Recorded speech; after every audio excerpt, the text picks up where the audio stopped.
حق لهم قالوا رحنا تزادينا قباح بعد ما نديروا لهم هادشي اللي عطا الله.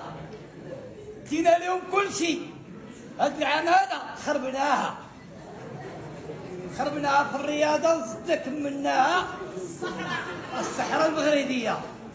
تحيه كبيره للرياضه المغربيه.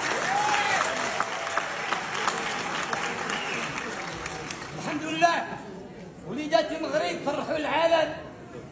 الدراري الصغار ديال وهبي فرحوا العالم وربحوا فرق عظام منهم اسبانيا والبرازيل وفرنسا والارجنتين. سبقوا عليهم كاملين.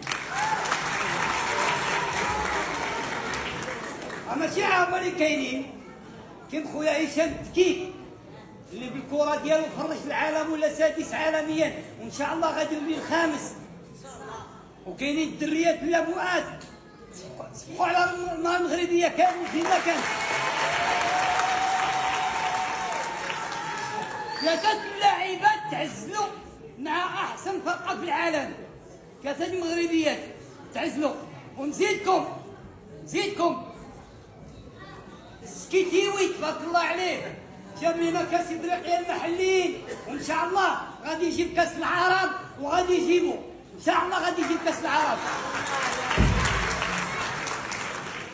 وما نساوش خوتنا الكبار ما نساوش وليد الركراكي. انا راه عيط عليه باش نلعب معاه بلا سفيان المرابط.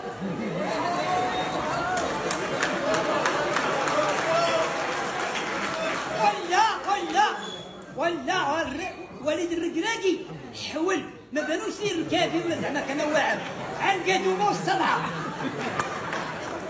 قال لي كاع الفرق ديال العالم كانوا ولا كيخافوا من المغاربه حيت صالعين. لافوكاش ولا دايره عندنا ولكن خاص وليد الركراكي. حنا منظمين كاس افريقيا هنا خاصو يبقى هنا راه ما مفكينش.